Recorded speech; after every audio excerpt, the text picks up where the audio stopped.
and welcome back. I'm Rachel. You're watching Kalkine TV live from Sydney. This is the Mid-Market Pulse. Let's get started with the mid-market commentary for today and see how the ASX 200 traded by lunchtime. Stay tuned till the end as I will share some of the measures expected in the 2021 to 2022 budget. The AS slips below 7,100 mark ahead of the budget. Redbubble and PointsBet shares are down at 7%. The benchmark index ASX 200 extended its fall by afternoon as inflation fears prompted a sell-off in the growth-focused tech stocks. The S&P ASX 200 is trading lower by 80.3 points or 1.12% at 7,092. That's as investors remain cautious ahead of the budget announcement this evening.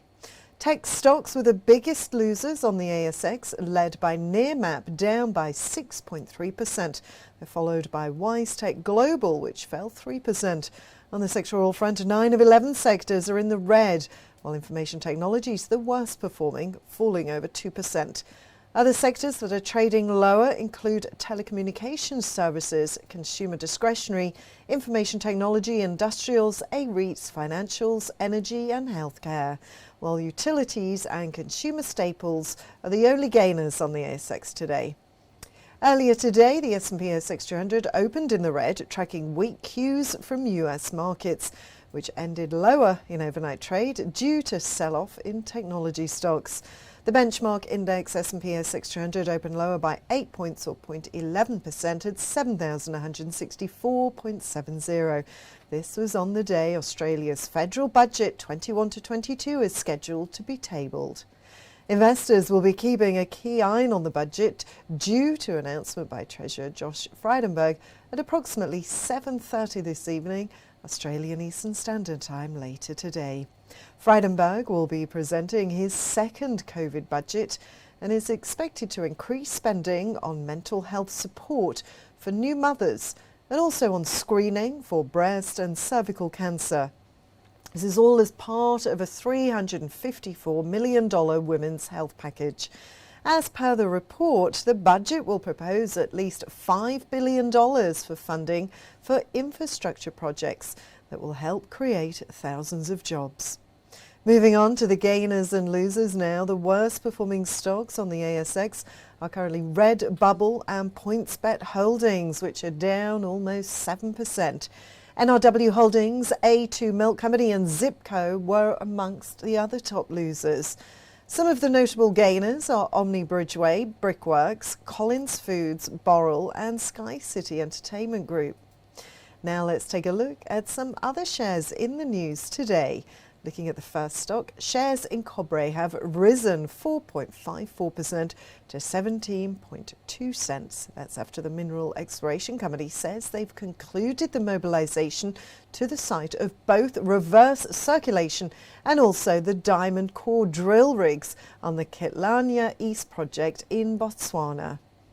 Moving on to the next stock now, the share price of Blaze International has jumped 14% to 4.1 cents after the company inked separate and unrelated conditional share sale agreements for the acquisition of Hammerhead Exploration Company and the Iconic Minerals Company.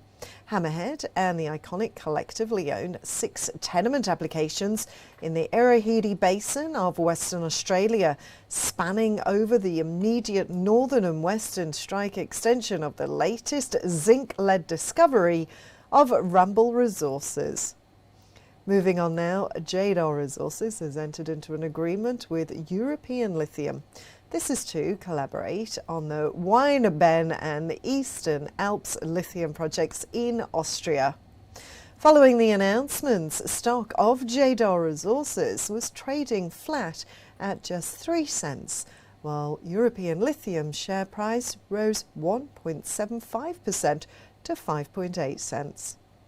Taking on the next stock now, Aguirre Resources has reported extraordinary results from agronomic tests on rice using direct application natural fertilizer products from the Tres Estradas phosphate project deposit. The results suggest Pampafos and Lavrato are extremely efficient natural products. The efficiency has been evident in these tests, where phosphate from conventional sources, which are chemically treated, were totally replaced. Agria Resources stock stands at 7.4 cents. Meanwhile, shares of supermarket giant Woolworths is up 1% at $40.88. That's amid a report that the Australian Competition and Consumer Commission is seeking views on a proposed undertaking of 65% stake in PFD Foods Group. The ACCC had outlined preliminary competition concerns through a statement of issues. Subsequently, the companies had offered a draft behavioral undertaken advised to retain a degree of separation and autonomy between them. That's for 3 years following the acquisition. The submissions regarding are open till the 19th of May 2021, and ACCC's final decision is anticipated on the 10th of June this year. Moving on now, in the latest announcement, Boral has recommended its shareholders reject the $6.50 share offer from the Seven Group Holdings by taking no action in light of an off-market offer intending to acquire 100% of the company. Following the announcement, shares of Boral were trading 1.08% higher at $6.57. And finally, Health House International share price is up 5.88% at 18 cents. That's after the company declared the proposed acquisition of Cam Pharma GmbH. That's subject to the approval. Moving on to the commodity market now, crude oil prices slipped and closed in negative territory on Monday after a major cyber attack on US fuel pipeline system. This disrupted supply across the country. Brent crude closed 0.15% lower at $68.19 a barrel, while US West Texas Intermediate price dropped by 0.15% to $64.80 a barrel. It's reacting to the news. Shares of Australian energy companies such as Santos, Beach Energy and Oil Search remained under selling pressure, falling up to 2.5%. Gold prices inched higher as lower than expected US jobs data raised hopes that interest rates may remain low in the near term. That's boosting investors' appetite for the yellow metal. The June gold contract was up 0.24% to $6.30 to $1,837,000 on an ounce. Meanwhile, the price of iron ore surged for a third consecutive trading day. The prices have risen over 20% in the last week amid increased production of steel in Chinese mills. S&P Global Platts says its IODEX 62% iron ore index rose $16.80 or 7.9% to $229.55 a tonne. Now let's take a look at the budget expectations. Today, Australia's federal budget will be unveiled this evening. The government has announced the expansion of the new home guarantee for a second year. That's a $20,000 increase to the maximum amount of voluntary contributions that can be released under the First Home Super Saver scheme. And this with the establishment of a family home guarantee. A family home guarantee scheme is on the cards to help single-parent families enter the country's housing market, with the government likely to guarantee 18% of the home deposit. Moving on, more than $10 billion in spending on major infrastructure projects is expected over 10 years to boost jobs and productivity. The spending would include $2 billion for a new freight hub in Melbourne. In a media interview, Treasurer Josh Frydenberg stated that the budget would factor in a return to international travel in 2022. That was rather than the assumption in the previous year's budget of borders opening in 2021. The budget also focuses on women, healthcare, aged care and childcare. Increased spending on mental health support for new mothers and also on screening for breast and cervical cancer is expected, and that is all part of a $354 million women's health package.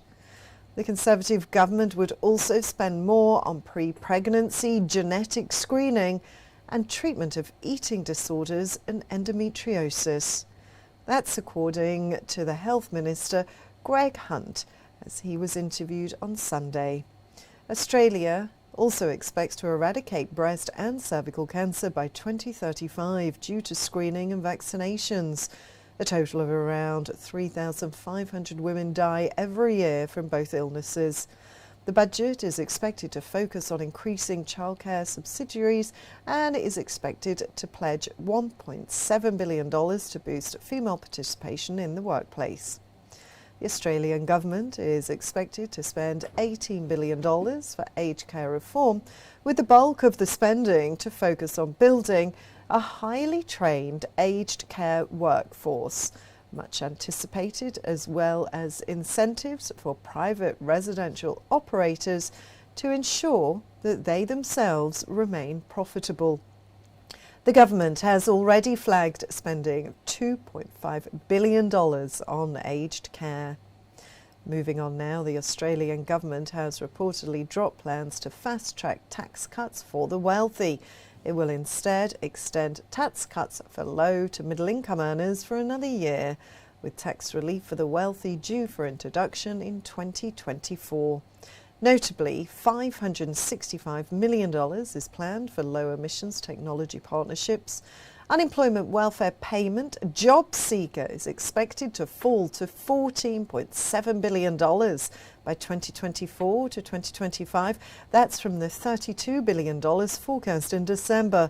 Also, a biosecurity package of $371 million is planned to protect agricultural and regional communities. In addition, the government has announced tax cuts of up to $250,000 for brewers and distilleries. Under the plan, from July the 1st, the government will remove all excise tax payable on the first $350,000 worth of alcohol that leaves the producer's warehouse. The Australian budget results are expected to be unveiled today at 7 p.m. Australian Eastern Standard Time. All right, then, that's all from me for now. Just for the moment, stay tuned with Kalkine TV for more live market updates.